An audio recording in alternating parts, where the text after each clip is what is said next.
It was nervous. It was a very nervous microphone. Hi, I'm Michael Buckley. Nice to meet you. All right, how you doing today? I can't hear you from up here. How you doing today? All right. Cool. So I hope you're having a happy VidCon. My name is Kevin Winston, founder of Digital LA. I'm the moderator of this awesome panel today. So we're here to talk about script writing and improv with some of the biggest YouTube stars who are awesome at rocking it. They use a variety of improv and script writing, and we'll talk all about that. So it sounds good? All right. Cool, good to hear. All right, so let's have each of our panelists introduce themselves. I think everyone knows you all already, but go ahead and say your name, your YouTube channel, what you do, and something fun that happened at VidCon. All right, you want to start? I guess. Hi, I'm Emma Blackery. I make YouTube videos, which I know is different to everyone else on this. I make videos where I just sit in front of a camera and talk about my life, the whole vlogging thing, which isn't much effort. Something fun at VidCon, I just ran from the top floor of the Hilton Hotel all the way down here and barged past lots and lots of people, and I'm so out of breath, but I was the first here, technically. Technically. Sorry, I'm really proud of it because I feel like I just run a marathon. If it was the YouTube comment section, you would be writing first. That was improv. Hi, my name is Mamrie Hart. Give it up for Mamrie Hart. Mamrie Hart. And I do a show called You Deserve a Drink, and I also thank you, and I did last night. And I have another channel called Town, and thank you. And something fun that's happened to me. My first night, I was like done. I was like cashed out, 2 a.m. I run into this motherfucker in the hallway. We go back to his place and slip 2 bottles of champagne and he's doing somersaults on the bed. So, all right, well, I'd like to follow that up with a timeout. So my name is Michael Buckley, and I'm the host of The What About Show on YouTube. Get it for Michael Buckley. Oh, thank you. And as I was sitting here, I was going to tell you all my fun fact was I ran into Mamrie, and I can't believe she said the somersaults because I swear I was going to say the same thing. And yes, I was half naked, and my husband's sweeting me like, why are your clothes off, and why are you doing something? I'm like, it's okay, Mamrie's here. I was like, you look great. He's like, too long. My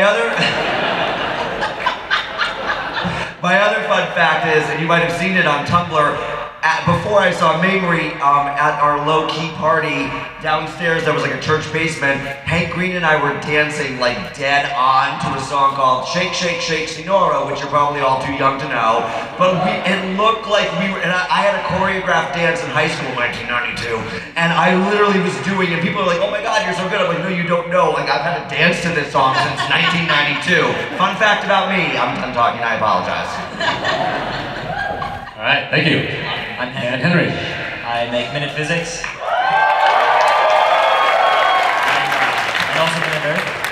And the fun thing, well, I saw you guys do the dancing the first night, but I went for a run through like Disney Village or whatever, and I got yelled at because I was running on the place where the trams go. And I got yelled by every single tram that went by. The driver stopped me like, you're not supposed to be here, and I just kept running. Nice. Hello, my name's Joe Bereta. Give it up for Joe Bereta. Thank you. I'm a host over on SourceFed, and I'm also one half of Berets and Bereta. Woo! Old school, best channel on YouTube, #1 subscribed, back 2006. Fun fact. Not anymore. Hashtag different time. Something fun that happened to me at VidCon is that last night I had an incredibly vivid and erotic dream about Michael Buckley doing somersaults. How weird. So crazy. So crazy. Okay. Thank you, Joe. Hi guys, I'm Michelle Glavan. I have the Michelle Glavan YouTube channel with a lot of sketch comedy, music comedy, and rap comedy. Believe it or not, I'm a hardcore rapper. I also have the Awkward Kids channel, which we performed here last year and the year before. We're the raunchy girls that you're like, who are these ladies and why are my moms pissed at me for watching this? So yeah, we have this series called Ladies of Rap, and we get in different characters and battle each other. And I guess my funny VidCon story is I haven't been myself this entire VidCon. I've been in character, roaming around and probably pranking you guys. And I was dressed as a soccer mom or a coupon mom yesterday, interviewing everybody. We're missing Con, or we're missing our son, so if you see him, let us know. And then yesterday we were providing everyone ambiance. So I hope you enjoyed the ocean ambiance that went on in the arena. You're welcome. All right. All right, so we're going to talk about script writing and improv. Who here is actually a YouTube creator? Raise your hand. All right, cool. So we're going to talk about how you write stuff. Is it all scripted out beforehand? Do you just get on camera and improvise? If you have a music video, are you improvising your raps, or you write things out with your songs like Emma does? I think, but we'll find out. So hopefully the goal will be to get you guys an inside scoop on these top creators, and they'll give you like a little taste of what's it like to make their stuff, which is so awesome. All right, so I came up with some notes, which I emailed everybody last night, but since this is an improv panel, who cares what improv? So.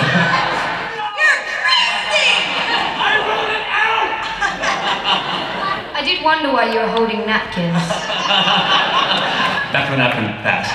Cool. So let's go ahead and get started. All right. So all you make amazing stuff. Some of you do scripted stuff, fictional stuff. Some is nonfiction. Some is vlogging. Some is music video, and some is like person on the street, like the stuff that you were doing around VidCon. Let's start first with fictional stuff. So with fictional things like a web series. Physics, right? It's all about physics. I meant physics, not fiction. Yeah. So let's talk about like a fictional web series, like with characters and stuff. Is anyone working on that, and how do you do that? I'm not. Okay. We've done stuff like that with our kids, and with my channel I had a series called YouTube the Musical. And what really got, I guess, that started is a heavy pre-production stage and the script writing. And I usually, when I work on series like that, I usually work with a team, because I find that the creative elements are so much better when you have people to bounce it off of. Although there are benefits to just having your own little baby that you want to create yourself, there's so many positive aspects to working with a team, and it makes your content so much better. So we start out writing as a team, and then we produce as a team, and the process is probably a couple months. So for me, it's kind of a longer script writing and pre-production process when it is a series. So when it's a series and you have an idea, you're like, hey, I got this idea for the show. Or other people will come to the idea in like a writer's room, or how does that work? Yeah, we'll have a writer's room, and which can take as long as your creative energy can handle it. If you think you're ready to go and ready to shoot, it could be a week. If not, if you need to work on it, it could be a month of writing. It just depends on the inspiration. But yeah, and then after that, it's pre-production, and then it's production, and then it's post. It's such a long process, which is why I really like doing the improvised stuff, man on the street. For me personally, with Bereta and Bereta, when we're doing comedy sketch type stuff, what we found was the best process for us is to come at the whole thing with a plan, a foundation, and that foundation is the script. If you know what your idea is going in, it's great. It's going to make the process go a lot smoother and a lot quicker. But when it comes to comedy, you have to be open to idea generation. So we've always been a perfect combination, I find, of script writing and then improvisation along the way. When you're on the set, don't be afraid to play, don't be afraid to have fun. And I think that starts in the writer's room too. You go back and forth, you see what ideas work, you get rid of the ones that don't, and you do the same thing on set, and then the writing process doesn't even stop at the editing. The whole thing, you're writing the whole time. Editing is just post-writing, that's all it is. And you have to be open and okay with trying anything and everything from the start to the finish, and that's how you're going to make this little baby that you hopefully don't drop on its head. Awesome. Okay, so that's web series and things where you basically have to plan some stuff out, but yeah, be flexible, you're saying, so that's cool. All right, now let's get to the second category, which is what most of our panelists do, which is vlogging and videos where it's basically you talking to the camera. So when you have those types of videos, how much do you plan out what you say in advance? I know that you probably don't have a script, because I don't see you guys looking off for cue cards. So, but how much do you write, what do you write beforehand? Are there key beats or things you want to make sure that you say throughout each video, and as long as you hit those beats, then you're good? Or is it completely improv? You just get a camera, tell your camera person, hey, turn it on, let's just go. How do you plan that out? Tell my camera person, my dog. I'll start for this because I do have cue cards. When I started on YouTube in 2005, I had my cousin standing off the side with gigantic cue cards that I wrote out by hand, and then I realized, oh my god, I have carpal tunnel, this is terrible. So I would type them out, and it would end up being like 18 pages, and he would hold them. And I was always on script. I was never, from 2005 to 2009, I never was off script. And I sit at home and I've got it all written out on my computer screen, and it's, in size 24 font, and I sit there and I manually scroll it myself. And occasionally I look off to the side and be like, oh yes, I'm being conversational, but nope, it's all, because I just don't trust, for years didn't trust that I would be funny improvisationally, good word, improvisationally. So I literally was scripted, and that's why it's weird that I meet people like, oh, you're making this up, or you're just vlogging. Like, no, I was telling the Fine Brothers once, I'm like, I write for like 9 hours a day, which is embarrassing. You'd think I'd be funnier.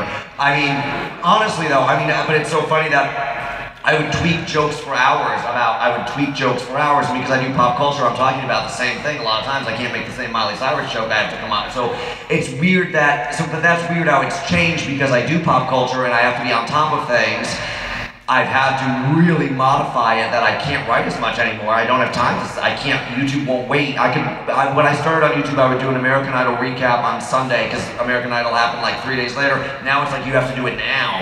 So literally I have to improv a lot more and I have to be okay being casual. But the worst is, as someone who likes writing jokes and I want to write jokes, the worst is when you do a casual video and everyone thinks, oh no, this is so much funnier, I love this, because I think, but that's not my bag. Like I wouldn't do it. I like to do that maybe once a week, but it doesn't. I'm 100 videos in. There's only so many queef puns left.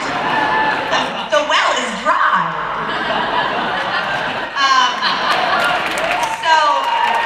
So I sit down and essentially, God bless Wikipedia and rhymezone.com. Write those down. Someone tweet those out. I'm not sponsored.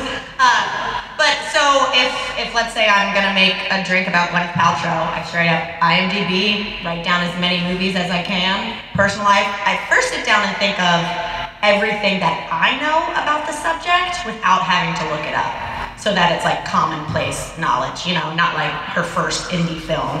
And then I try to crank out about 8 jokes, and then the rest is go, go, go. And Grace Helbig, who I make the show with, is always behind the camera, and so she knows the jokes going in for the most part, so the improv comes in me trying to add and riff to make her laugh. So, yeah, it's about what the fuck? Improv. I shot an episode of Mamrie Show and she actually came to my hotel room. It was the first time I met him. It was the first time we met, and so yes, and Grace was behind the camera, like directing it or giving her advice, or maybe try that one again, and like she had a yellow pad with like 8 puns, and so I saw it in action. I saw the genius of, oh, it's scripted and planned, but then it's off the cuff, and I couldn't stop laughing because I didn't know it. I'm like, are you kidding? Like, how I just can't even do Smelly Grippa. Everything. I'm like, Smelly Grippa. Sorry, I'm hilarious. Alright, so the puns are all... How do I follow that? Alright, so Emma, you have a combination of both vlogs and music videos. The music videos are obviously, I guess, count as scripted because you write the songs out in advance. Yeah. You gotta make sure things run, like the Google Plus. You saw that, Google Plus? Alright, very cool. I did. Well, mean, I kind of think like I'm almost the opposite of Michael. When I first started, for the first like 6 months, I did not go off script. I wrote out every single line of my vlogging videos, and if I missed one word or did the wrong word instead, I just do the whole line again. The thing is, like, if I watch those videos now, sorry, my voice is so gone. Me too. If I watch those videos now, I think I look so unnatural and so uncomfortable. So after maybe about 6 months to a year, like I stopped scripting completely. The only thing that I now plan in advance is because I do like the cutaway scenes in vlogging. They're the only parts that I plan ahead, thinking, where do I shoot this? Apart from that, like I'm always a one-man team. Like anything I do in advance, it's all me. I edit, and there's no one behind the camera to. That's the problem. Like I have no one behind the camera to laugh, so I don't know if I'm being funny or not till it's uploaded. She's usually off drinking somewhere. Yeah, usually. Fair enough. But like now I literally just think I'm gonna make a video about that, and I just turn on the camera and I just go with what comes out. But like I have loads of people saying, oh, I love the fact that you're just so casual, and I'm just like, the key is you just stop caring, and you just go for it. run on no sleep, and you'll find yourself way more ratty and horrible on camera. So it works out pretty well. But the music videos, like you said, like I had one music video that was directed by my best friend, and he obviously did all the directing and planned it all out for me. I was just there in front of the camera just going for the whole time, so that was fine. But in terms of like the Google Plus song, I wrote that in 10 minutes while I was running a bath. So it shows. But I literally, that took about, because I did it all in one take, it took like about 30 takes before I didn't mess up, because I wrote it in 10 minutes. But I mean, apart from that, yeah, it's all just off the cuff, turn on the camera, I wonder what I'm going to do. I'm doing okay. Talked with Michael and Emma at the beginning, you had everything scripted out because you're like, just getting started, you want to make sure everything was funny and good. Yeah, but then as you develop, you're able to just like freestyle. Where she said she didn't want to look unnatural, that was my point. Like I was not trying to. I wanted to be like, oh, this is awkward. Oh, he thinks he's funny. So I was in it to look unnatural. Still am. All right, so Henry, with your physics videos, they're 1 to 2 minute videos about some physics facts, usually with some animation coming in, or it's always animated, right? Except when you're like dancing in the snow. Yes. Yes. Okay. So when you have the videos, are you reading off of the script, everything, or are you just kind of like just talking about? Yeah, I'm entirely 100% scripted, and I spend like half of my time making videos writing, and if not more. It's entirely like I'll write and I'll write and I'll write, because I'm trying to take some really incredibly complicated science and boil it down to like 1.5 minutes. And so I spend a really, really long time trying to figure out how to do that and read off the script and edit it. And then when my improvisation often tends to come in when I'm doing the illustrations and doing the drawings, and then I'll try to add in like little funny jokes or things when I have a line that's like, here's some physics stuff, but I want to like make it a little bit more funny or engaging. So that's when like the little silly stick figure cats come in and stuff like that.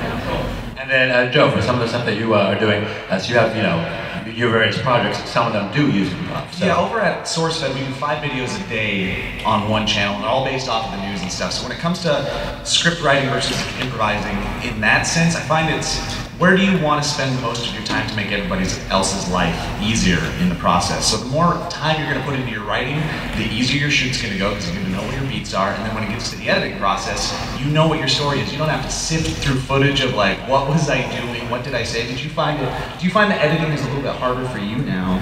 Yes. You're off the cuff, right? Yes. So when from 2005 to 2011, I've never done cuts. I did one take, first take, because I just wanted to, because I was kind of building myself for TV. I'm not going to cut. I have a start, I have a middle, I have an end. And as much as I enjoyed the jump cuts that I'd see people do, and I get that, that's very YouTube culture, I just didn't want that. I wanted my comedy to be a weird breath or a little look. I didn't want to cut, because you're telling your audience, oh look, it's a beat, it's funny, and now I don't know.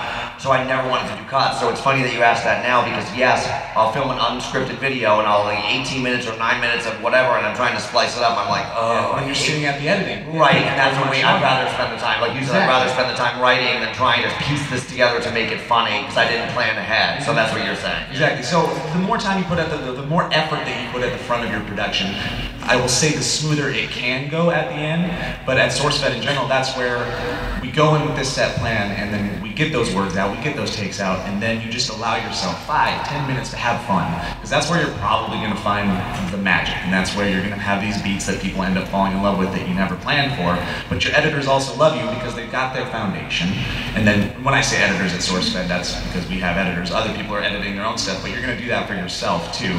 Scrubbing through 18 minutes of footage can be hell, but you can turn that 18 minutes down maybe into 5 and then have your magic minutes, like 3 or 4 after that, where you know you found something new.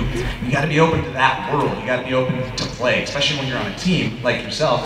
Going back and forth is where you just find this inspiration that you never knew was there from the start. So go in with a plan, have fun, and be malleable. Have fun and be malleable. To piggyback off of what you're saying, I think one of the best gifts when you improvise are the mistakes. You can find so much funny in the mistakes and riff off of those. How many of you out there are terrified of improvising? Thank you for raising your hands, because it is scary. It is scary, but if you just embrace the mistakes and that's what's going to be funny, and embrace doing it with people who support you and are going to say yes to whatever you do. That's the exciting thing too, is that people you're doing it with when you improvise are on your team, so you don't feel alone. Yeah, that's one of the big tenets of like improv comedy too, right, is to commit to what you're doing. And so like you have to, like, once you've done something and you're going in some direction, you need to like not just kind of come back to what you were planning on, but if you have these crazy like magic moments, you have to like run with it and take it and go as far as it can go until it becomes so stupidly ridiculous that you figure out, okay, now that's enough. We can take it back from there. Because otherwise, you might miss like lots of amazing gold if you don't. Cool. So this is fascinating how you guys make your stuff. So it sounds like everyone is very good at preparing. You got to prepare. Just some takeaways: prepare, write stuff out, but then plan for random, fun, magic moments too. So as much as you've done in advance, and then as things happen randomly, as you improv, let's let it come. Like don't be so scripted that you don't open yourself up to fun stuff that happens as you're shooting. The fact is you can edit it. I mean, that's the glory of it. Just try it. That's what editing is for. I mean, I'm sure we've all been in a social situation where something happens and you go, this could be a funny joke. No, what if they don't get it? What's awesome is that on camera you edit that out. So try all of it. It's not awkward. No one has to see it. The amount of shit on the cutting room floor Burn the of mine is footage. insane. Yeah. Alright, let's talk about improv and magic moments, because I mean, when you do get to the point where you can improv, how do you know how to improv? I mean, it sounds like several of you like learn how to do it over time just with practice, but how do you practice being good at improv? Do you take an improv acting class where, like, at Second City, or some of the acting troupes that are in various towns, or you just like goof off with your friends, you invite your friends over to hang out real funny? How do you get good at improv? I think the best way of getting good at anything is to do it every day. Do it Practice as every often day. as you can, yeah. All right, good and one. I think we all improvise every day. You all have conversations where you're just off the cuff trying to figure out what you're going to say next. Good morning. What's the weather like? What is that? Good What? Great It was improvising. improv. It went Great very well. improvising. Weather is great. Show you my gag reel. Alright, anybody else want to add? Like, how they I got agree. good? I think the best thing you could do as an actor or a performer or a human being, even if you have no intention of ever putting yourself on camera or doing stand-up, taking an improv class really helps. It's a great way to learn skills, because Michelle kind of said say yes. The #1 rule of improv is say yes. Go with it. So I mean, even if you're not going to do improv or perform, it's a good life skill. Because even what you just said about going with things in life, and Joe said being malleable, that's show business, that's script writing, that's life. So and you learn that when you do improv. Just go with it. Just say yes. Don't negate somebody. Because I mean, when you go to improv, like the first thing you do is the guy says, I'm in the Bahamas, and then your jerky Z partner's like, oh no, it's really cold. And you're like, no, I'm in the Bahamas. Go with it. Like just yes. So I mean, these are even improv games you can play with each other when you go back to the hotel room. Say game, there's improv. Go online and just search improv games and play them with friends. I mean, they're good party games. They're good like character building. So I mean, again, if you're even not going to do this, it's good to practice improv. So do that with your friends for fun. And also, I mean, I definitely encourage taking classes. I started at the People's Improv Theater where I met Grace, and then I did shows and hosted shows with the Upright Citizens Brigade in New York for 5 years. And besides the fact of becoming comfortable and really actually learning a lot of skills, you're also with like-minded people. And so you're gonna, make friends, but also if comedy is something that you want to pursue seriously and as a career, you need to be around other comedians. Yeah, they're only going to make you better because there's the things that are going to make you better at what you do is seeing someone else who's funnier than you and your eyes just lighting with fire and just being like, I must destroy them. Sorry. You also have to like give yourself a safe space to do it because you're making yourself vulnerable when you're doing improv and even like when I was saying like you can leave stuff on the cutting room floor, but you have to be in a safe enough space that you can actually put that out there before it can even be put on the cutting room floor. So what do you mean a safe space? Like?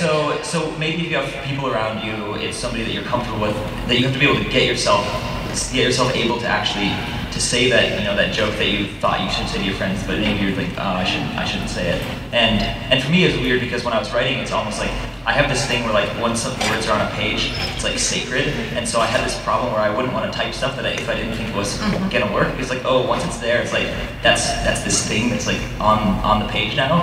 And I had to like break that and just be like, okay, no, who cares? Like I'm just gonna type some crap and just go blah blah blah blah blah and like do like sloppy stuff. Basically, and then you can kind of fix in the details later, but it's better to get your thoughts. If you have a thought that's going in a direction, to take it and actually run with it and grab it and see where it takes you. I totally agree with you. I think all the things we've said about improvising and just doing it really does apply to the writing because you can get really stuck in, I have this great idea, I need to have it totally, completely thought out before I start, which, I mean, what I'm going to say goes against every screenwriting book, and like Sid Field would murder me, but like, I personally don't think you need to have it all planned out. You just need to start. Starting it is so much harder for me than finishing it. And I mean, with Camp Dakota, which I co-wrote, we scouted and were building sets before I knew how the movie was going to end. And so you just gotta start, or you're not gonna be able to ever finish. It's the age-old phrase of "don't be afraid to fail." And I hate it when it falls out of my mouth, but it's so true. Yeah. Everybody says it, and it's okay. And then I add to that is just do. We put this mental block in front of our heads and these ideas. We all have these amazing ideas, but then we have this self-doubt and we don't let them get out. You just gotta find that safe space. And you gotta throw it out there because it's going to turn into something great. And if it doesn't, it's okay because you've got a billion other ideas in there. And you just gotta go out and play with them. And you just have to start. You just gotta get it out. Yeah, same thing. Whenever I'm at VidCon every year, I'll meet like people who want to be creators and they say, how do I become a YouTuber? What do I do? And I say the same thing. I just look at them and I say, you just have to do it. You just have to start. Because if you're going to go home and think, oh, I need to come up with a great idea. Oh, I need to come up with a concept. Or, oh, I need to come up with a format, you're never going to do it. So you just have to start making videos and just, you don't know what's going to catch on. You make a video on Monday and then you just do it again. You don't wait, oh, I need to become a YouTube star. I need to this or that. Do it because you enjoy creating the content. Don't be distracted by, delusions of YouTube fame or all that stuff, because that should come later just because you love doing it. That's everything in life, though. Do you want to be a Kardashian or do you want to be Meryl Streep? I'd rather be Meryl Streep. Life advice. Woo! Thank you, I'll be here all day. People don't give enough credit to Nike's marketing team. Just do it. Yes. Just do it. That's Solo. Yes. Awesome. All right, let's go to the audience and take a couple questions, and then we'll continue on with more questions. Yeah, front row. Can you stand up? Hi, I'm Emma. Twins. Sup? And I found that when I write scripts for my videos, I get better material, but then when I perform it, it's less natural than when I do improv. So I was wondering how you make it seem natural when you write jokes or scripts to make it seem like it's casual. I'm a big believer, at least with Mametown, I'm starting to find out that as I discover what that channel is going to be, it's a lot of DIY and things that I do have to plan ahead so I can physically have. I love prop comedy. I can't just like conjure up a novelty-sized huge pencil. Like I have to buy it. But so if you know your sense of humor and you know what kind of jokes you're going to crack, just have the bullet points in your head. I mean, I think there's a happy medium between improvisation and scripting out all your content. Like if you trust your sense of humor and you know just the dots of how to get there, just do a connect the dots kind of scripting and know that this would be a funny joke. I don't know how I'm gonna deliver it, so I'll try it 5 times. Can I tell you something disturbing? On my script, it's bold and all caps font, and that's the jokes. And in the script, if I want it to look like I'm improvising or like casual or an aside to myself, it's in italics and it's low. So I know, so I kind of break the momentum of that, and it's in italics, like, oh, here's where you're gonna kind of riff for a minute and then get back to the bold script bullet point. Italics are so chill. What do you do when it's Comic Sans? Oh God, you guys, stop making fun of me. I hate you. Going back to my reverse somersaults. All right, we have a question from Ashley. Hello, Mamrie, I just wanted to ask about the creative process behind the no filter shows and how you guys kind of come up with the ideas. And I know there's maybe some like improv that goes on stage and how much you write and how much you don't. Yeah, actually it's changed as we've done it. The first round of no filter shows we did was a lot more scripted out. Grace and I did like this 2-person band leader thing, and we scripted a whole bunch of it, but then we found that what people enjoyed the most were the improvisation, and the thing that we enjoy the most is fucking with the audience. So essentially, we come together, a couple weeks before we're gonna take the show on the road, and just kind of each come with ideas and riff about it. Normally, the ideas we come with are totally different by the time, we finish our drink, but just figuring out ways to improvise on stage while it's still feeling structured, because there's nothing I hate more than going to a comedy show and feeling like they don't know what they're doing, because I get very, very anxious. I'm one of those people who, if I watch TV and someone feels uncomfortable, I'll change the channel and then come back and check in to make sure they're okay. Like, I get really anxious for other people being nervous on stage, so we try to create ways to improvise while feeling like it's a safe place, so no one in the audience thinks that A, we're going to embarrass them, or B, we're going to embarrass ourselves, even though, that's just life. All right, I have a question from Sarah. Can you stand up? This is also directed at Town. First of all, I have a gift for you and Grace. I'm going to give it to Kevin, give it to you later. Thank you, bitch. My question is, which do you prefer, like, working on more? Like, do you like writing the puns for Wydad, or like working on the more obscure stuff, like Tiny Mouth on Town? Puns are always going to be the love of my life. I kind of think of it like You Deserve a Drink is my sitcom, is my 3-camera sitcom, and Town is my reality show. Holy fuck, Jonathan Taylor Thomas! Thank you. But I do have a background in sketch comedy, and that's what I moved to New York, and that's what I did. So getting to try out new characters on Town is kind of the new exciting thing to me. It's not. I love doing You Deserve a Drink, but it is something that I've done for longer, so it's really exciting, and just getting to try out the weirdest stuff possible is pretty fun. All right, question in the back from Fez. Hi, I have a specific question for all you guys. Which comedians or which writers inspired you to write? Oh, good question. Good question, right? Your inspiration. You want to go down the line? Yeah. Hi, I'm here. When I first started YouTube, I mean, I don't really go into sort of like, stand-up comedy or anything like that. I just literally vlog. So when I first started doing it, like, I did it because I loved watching YouTubers like Dan's on Fire and Amazing Phil and Charlie's So Cool, like who it felt like their videos were planned out, but they still seemed so natural, and I really, really wanted to get to that point, but it took me like a year to get that confident and kind of be, that sort of confident on camera. But yeah, they were the people I was watching when I first started. So. My people that I love, I'm obsessed with Paul Rubens, aka Pee Wee Herman. I think Pee Wee's Playhouse is one of the most brilliant shows that were ever on television, and I just really love being an adult and also being a child simultaneously, and just the whole idea that silliness and wackiness isn't immature. It's really fun. I also love Amy Sedaris, Strangers with Candy. I really, really love when very attractive people make themselves look ugly. And then also currently, I really look up to Kristen Wiig. I think it's amazing that she's so good at character work and then can develop something and so funny, but also such natural dialogue between women and bridesmaids. So that's kind of like what I'm looking up to at the moment.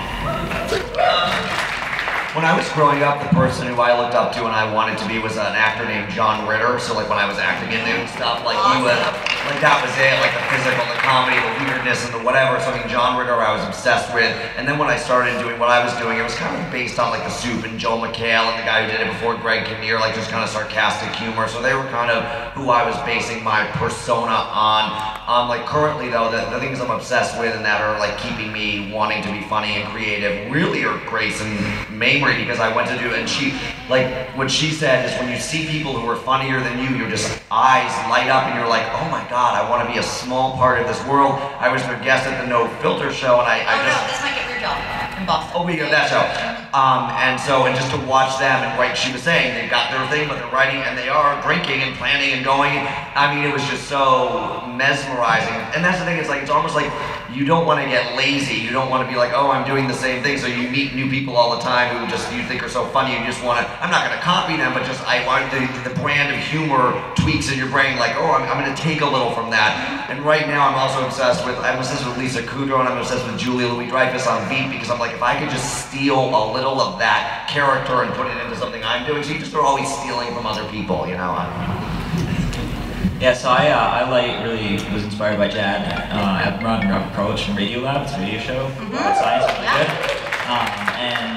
good. But as for kind of humor and improv stuff, Monty Python is just amazing. I love it. So the silliness, it's kind of like the quirky silliness of that kind of go for it. And nowadays I really inspired by my friends Michael Hart and CGP Grey, because they do great writing. Growing up, this is a true story, from age probably 6 to 15, it was way too long. The only albums I ever owned were Weird Al Yankovic albums. Oh yeah!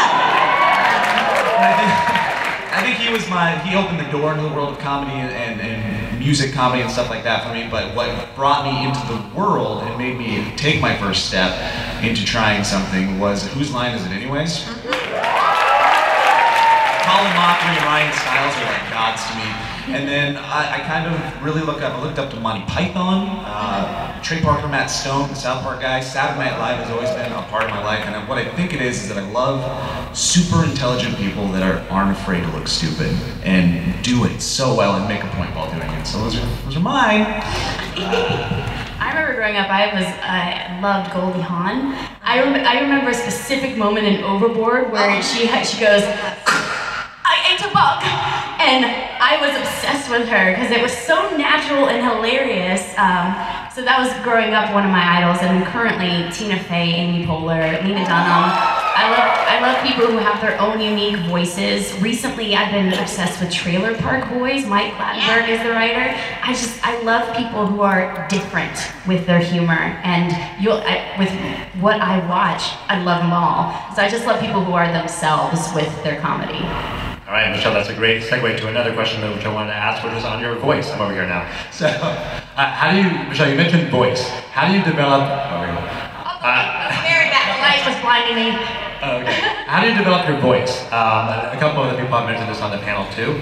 The voice for your Twitter, your YouTube videos is kind of how you come across, but how do you develop that? Do you say one day, I am going to be, the person who is 50% Tina Fey and 30% this person, or do you just kind of develop it? How do you figure out your voice as a beginning creator? I don't think you can just force it and say it. I think it's who you are. I think it's the way you interpret life and look at things, because everyone has a unique perspective. Everyone would look at something and think of a different joke to come up with it. So I think if you should just embrace your uniqueness, I think that will give you your voice with your comedy.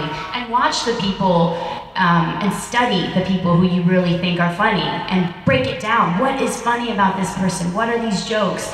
Do I do that? And I think it's a lot of introspective thinking and looking at yourself and other people. Yeah, I think you just really have to figure out who you are at the end of the day, because it is so exhausting to be anything but. And especially, you know, let's say with your YouTube channel, if you're kind of faking it and not being true to what your normal personality is, let's say it gets successful, 2 years down the road, you're still having to fake it. And when I was growing up, when I was little, at the beginning of like every school year, like in elementary school, it was like, okay, this is who I'm gonna be. And then like 5 days later, when your back to school clothes run out, you're like, I'm just fucking Mamrie. You know what I mean? And all the kids are like, yeah, no duh. We know you got a perm, but we've gone to school with you since kindergarten, idiot. Like we know you didn't become British this summer. So yeah, just figure out who you are and stick to it because it is exhausting. I love that you're saying that because I swear to God I'm not making this up, but every year, like maybe like in 8th grade, I'd get like a new pair of black pants and a red shirt and a different whatever, and I was right, and I had this delusions or whatever that I was going to show up and I was not going to be maybe gay or I wasn't going to walk a certain way, and I went for about 3 days in, and exactly, I'm like, I'm just going to wear these, I'm not going to look like this. I was talking with like a deeper voice, like, hey guys, how was your summer? And then by the 4th day, I'm like, oh hey. You can only fake it for like 3 days and then you're done. Awesome. All right, so be yourself. All right, question from William. Alright, this is more directed to Joe, but on SourceFed you guys do like 5 videos a day on like news that just comes out like that day. Do you guys write your own material and like, or because there's like a big crew over at SourceFed that does like stuff? For us, the process it's got to be pretty streamlined because we have to pump them out so quick, which is also good when you're wanting to figure out how to get stuff made. Deadlines are the best things ever. So for us at SourceFed, what we do is we get there at 6 in the morning, we research online, we find something, we read, we try to take in as much as we can, pump out a script in like an hour, shoot it, and then our editors are our saving grace, and that's why we try to keep it easy on their shoulders, because if we give them 20 minutes of footage, they're fucked. So yeah, that's pretty much it. I wish it was more complicated, but it's one of those things that we were not very great at the beginning, but over time we got a lot better at it because we just kept doing it. And when it comes to developing your voice, going back to that, it's just something that happens over time. And you were saying your show and even developed as you were going. So yeah, that's it. That's the question. That's the answer. And I mean, what you said about deadlines, I give myself fake deadlines, even though it's not due. It's like you got to be done at 3 p.m. Otherwise, you'll just So I love deadlines, even if they're forced to understand. Deadlines, and I give myself rewards. So it was like I have writing deadlines. I'm working on a book, and so for the past 2 weeks, it was like if I get that deadline done, I get all the season of Orange Is the New Black on Tuesday. Like I give myself rewards. I'm a no. So as you're writing, give yourself deadlines and rewards to make sure it gets done. Several of you actually do multiple sorts of writing. You do vlogging, improv. Remember, you're doing the movie script, and then you're also going on your trip. And then Joe, you do a combination of things. Is it easy to switch from all right, I'm doing more improv today to I'm actually going to write and script out this movie or this this segment? How does that work? Is it easy to just switch? Yeah, I think so. I mean, like they both have their benefits. It's really fun to be in front of the camera, and it's also really fun to be in bed with your dog and writing. So yeah, I think again, if you're being true to your own voice, then there isn't really a switch. It's just if you're in front of the camera or in front of the computer. Yeah. And this is from Lauren. Who's over there? Oh, we're getting all sorts of gifts. All right, so it's so cute. Yeah, can I stand up? Yeah. All right, Mia has a question. I have a question. I'm Mia. You got that. I'm funny too. Come on stage, Mia. Let's go. Yes. No, my question. Well, it was originally for Mamrie, but I'd like to hear what everyone says about it. You touched on it just a little bit, and it's the idea of yes and I'd like to know just from someone who is not necessarily wanting to be a performer, but I did take an improv class once with someone named Annie Surdich, who works with Groundlings, and I'm actually a little bit of an an introvert, you wouldn't know that, but I am just a little bit. And it was really eye-opening, and so my best friend here with my best friend Megan, so we're here because we've been trying to apply yes and to our lives. So my question is that good advice? Does it work? Could it take you too far? Or are there any boundaries? Or should you just yes and go? So that's my question. Sounds dangerous. You might get in a sticky situation if you yes and everything. No, but I think you can live use that as a guideline for most things with your career. I think it's great for everyone to come here and meet everyone and surround yourself with people that are doing what you're doing. I think that's a great yes and. I think even going to parties, even though if that's not your thing, maybe just do it and try it. And it's about meeting people and networking and learning from other people. I think that's the biggest thing that got me to where I am, is learning from other people. So I think you should yes and to be around other people that you can learn from. But don't yes and to scary people. No.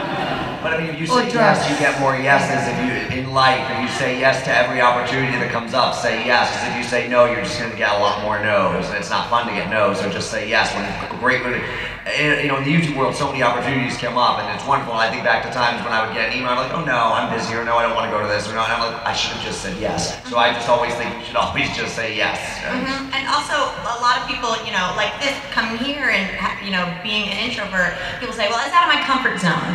But like, your comfort zone doesn't have to be set in place. And every time you go outside of your comfort zone gets a little bit bigger.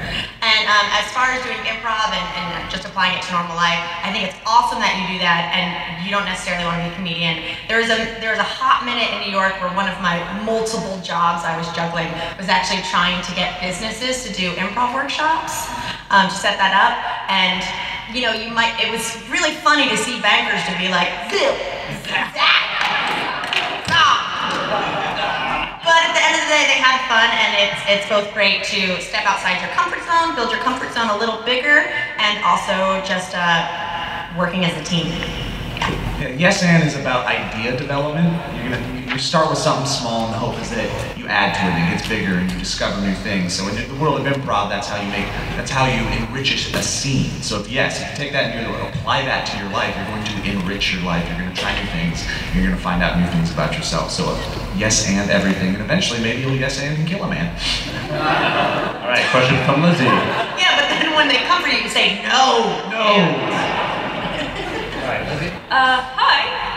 My question is about script writing, because I've been vlogging for a while, and I've finally gotten to the point where I can start making, more fictional, like writing stories rather than just talking. So my question is, how do you write a script? Because I've tried it before and I got 8 pages in and got distracted. So. Take a class, read the books, study it. It's not, it's like any other skill set. I feel like you can't just immediately go up there and do it. I mean, a lot of people be like, oh, you're funny. You just got in front of the camera. It's like, no, I fucking did comedy for 7 years in basements where I begged people to come. You know what I mean? And annoyed my friends to come to my shows. You have to train yourself, You can't go into a plane and know how to fly it. You can't sit in front of a computer and be a screenwriter off the bat. You know what I mean? Take a class. I've taken classes. And also, if you live in an area where that's not possible, there's so many books. Yeah. All right, next question.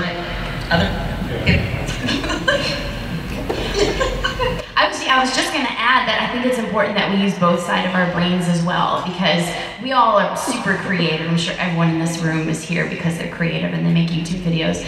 But there is an importance to being business and structure-minded when you're writing a script. You can't just let it all flow and expect people to understand what that story is. So yeah, you have to kind of channel both of those mindsets, and you can do them at different times. Maybe you just write, freely write, stream of consciousness, and then you should come back and structure it and make it more concise. But I think it's important that you utilize both sides of your brains.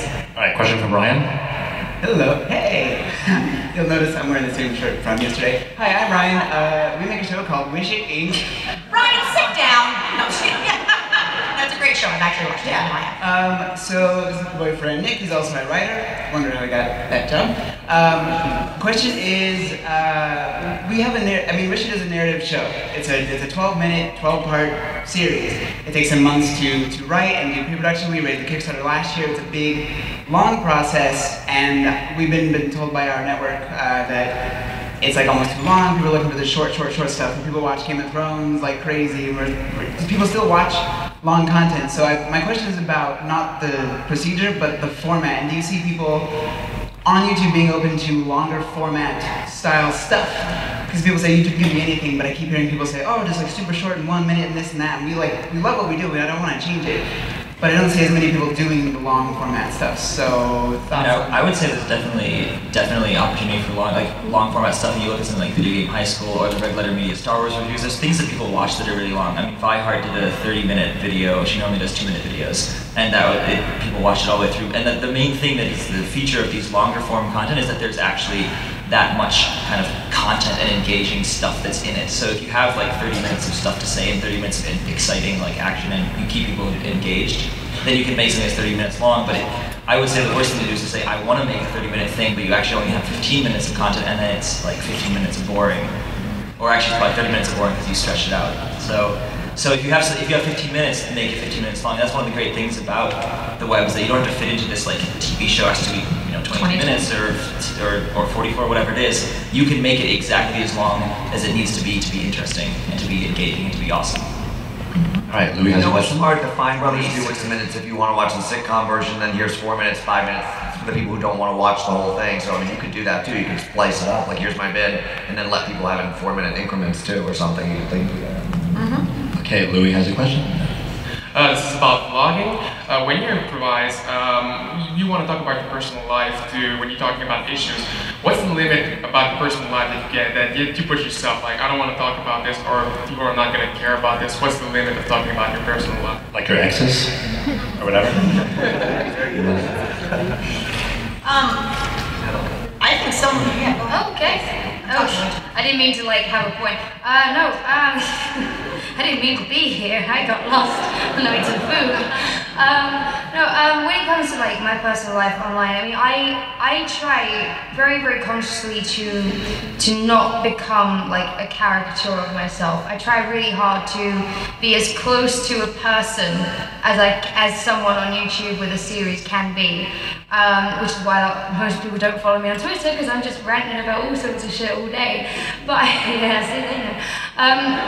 but like that's like I said in my videos, like everyone's like, oh, you're so sassy and all that. I really just probably woke up in a really bad mood that morning. But people say that they watch me for me. So in terms of personal life, I put everything out there except for probably just my relationship and maybe like really like personal family history, because when it comes to like with relationships and stuff, like if my boyfriend and I broke up, all I would see is, why'd you and your boyfriend break up? Oh, you guys seem so cute. And then that makes you feel like 100 times fucking worse when you've just broken up with someone. Like, you should get back together. Yeah, I fucking know.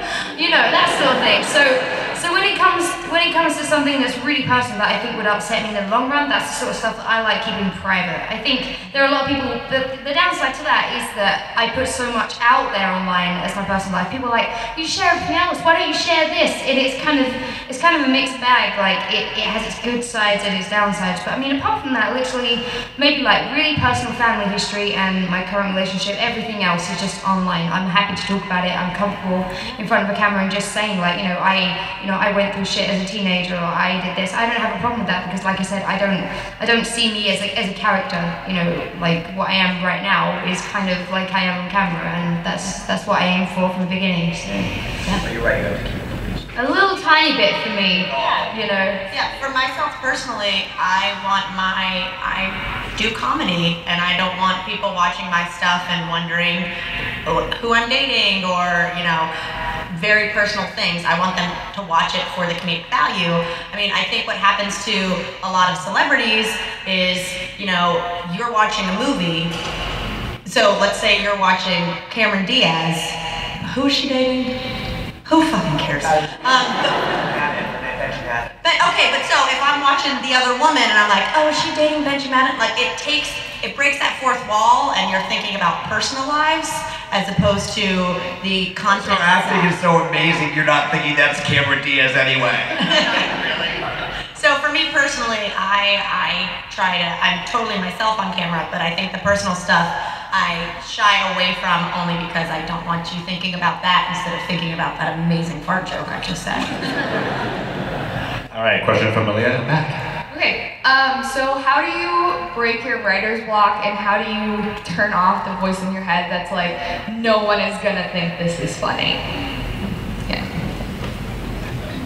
I think we would writer's block right now. Yeah. I don't know, the first one is, I think those are two very different questions. Yeah. The second one I think for me is a lot easier to like say, because that's part of just like, you just have to learn how to get yourself into this. It has to do with the safe space, like getting to a place where you can just like, everything, any idea that you have, like you almost have to tell yourself like, I'm gonna take this idea and it's like, pull it out and like thread will come out and the whole sweater might come undone, but whatever you do, if you have something that's there, you go for it. And it's because there's no shame when you're doing something like alone in a room in front of a camera and you're not on live TV, you're not in front of a group of friends, it's you and your computer, you and your camera. And so that's the point where you kind of have to remember that at some point people are going to see this, but only if you choose to let them see it. As for the writer's block, I have no clue. For writer's block, I would just recommend watching and consuming the things that really inspire you. So if you're working on a movie and you just like can't get into the groove of it, watch the movies that you think are really funny and that you wish you were in. Yeah. And take a shower. You say you wrote something in the bath. Yes. Yeah. There's a whole book about how your best ideas come in the shower, in the bath, on an airplane, because all of your senses are. So it's amazing. You'll be in the shower and you're like, I just have the best. I literally have a writing pad in my shower because I don't drip to my whatever. But I'm always writing, and on my iPad I have a blank document. On my computer I have a blank document. And it's like this is a file for like whatever ideas. This is whatever. I'm gonna have a million jokes all the time. So it's like I'm always writing them down. Right? You might never see them, but I'm always just thinking. But the writer's block. The right-brained activities. Yeah. You're not thinking. You're not even processing what you're doing. You're on pilot in the shower. Everyone, I hope, is on autopilot in the shower. I don't know if you have a list of what you need to wash, but take showers and baths. Take showers and baths. I just got the 5-minute card.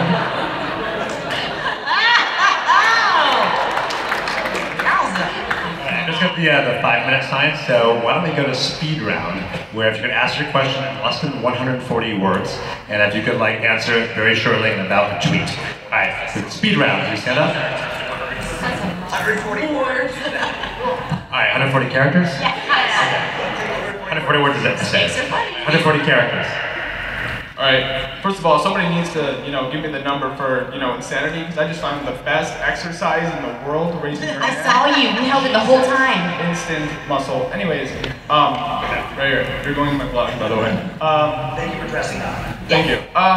When you guys have great ideas and you like pitch them to your friends and they're not as hyped as you are, like, how do you feel? Do you feel like maybe it's not a good idea, or you're like, do you know who I am? I'm gonna do it anyways. Like, how do you react to that? Do you feel negative or do you feel positive? Everyone has their own opinion on everything in life. People up here might not think the things I think are funny, but you have to do what you think is funny at the end of the day, because that's what makes you happy. I think you know yourself better than anybody. I mean, I've had things where like I've shown ideas to my friends and they've gone, yeah, it's alright, and I'm just like, well, fuck you, look where I am. So, that sounds really bad, but like you do know yourself better than anybody. I mean, you are the person in front of the camera and behind. Well, in my case, behind the camera as well. Like you know what is funny in your head. And like I said, I make videos that I find funny, and by stroke of luck, other people find them funny too. Like that's the bonus for me. But I started because, hey, I'm hilarious, and yeah. All right, Francesca. Oh, never mind. Francesca, yeah. I can make this as quick as possible because the answers might be a little bit long to this, but doing improv for so long, I've learned that half of it is success and the other half of it is failure. So have you had a really big moment of just, oh God, why did I do that? Or a moment where you're like, oh my God, that worked. So do you have like a story of one or the other? I mean, I've eaten shit on stage constantly, where you go out and just like, this is going to be the longest 20 minutes of my life. So, I don't know. I mean, it's different with video because you could always take it down if you needed to, but like, the flops on stage last forever. I was never good when you have to stand up and say 185 people walk into a bar and tell a joke, and all my friends who did it, they were so good at it, and I would stand up there and die. But 185 pickles walking the bar, I was like, I'm sorry, we don't serve pickles here. And you're supposed to make a pun or a joke or something, and I could never do it. And every week we did that, and like the show I was at, I decided to stand in the back. I was so self-conscious, I was never going to talk at 185 people walking to a bar joke. And I was always uncomfortable. That one you would have said, do you have any bills tonight? All right, I just got the 1 minute card, so if each of the panelists could just say really quickly, like the top 1 or 2 pieces of advice. We've had great advice all throughout, but like the 1 or 2 pieces of advice to these aspiring and awesome content creators. Go. Make content as often as you can and make mistakes as often as you can. Nice. Someone tweet these, by the way. Hashtag VidCon. That, and you're doing this to make yourself happy. You're doing it because it excites you, so keep doing it. Make yourself happy first, and people are going to follow it. I call it the jackass syndrome. Have fun, people will fall in love with you having fun. Yeah. Do what you like to do, and hopefully other people like it too. Same. Yes, just be brave, be yourself. You're all running and scaring me. Mamrie, sit down! Was this planned? Hold it. 1 second, we gotta finish the panel. Guys, I get great advice. Everyone shut up. I would say, do what you think is funny. I am my favorite comedian. Like, do what you like. I think literally ideas can come from anywhere, so always carry like something with you, even a phone with like, you know, notes app or something. Like I'll come up with an idea in my head at like 2 o'clock in the morning before I go to sleep, and I'll jot something down. I'll wake up in the morning and it'll just be like, spaceship toilet roll. What did that mean? But just stay creative. I think that's probably the best Awesome. way. Before everyone comes to the stage, let's just do a group photo where we just look out and smile. This will be the social media widely tweeted one, so we're not like in the middle of a conversation. All right, ready? Go. Take pictures.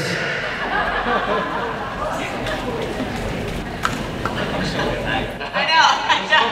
It's a little awkward. It'll be fine when you see the photos come on Twitter and Instagram. All right, let's give our panelists a big round of applause. Thank you.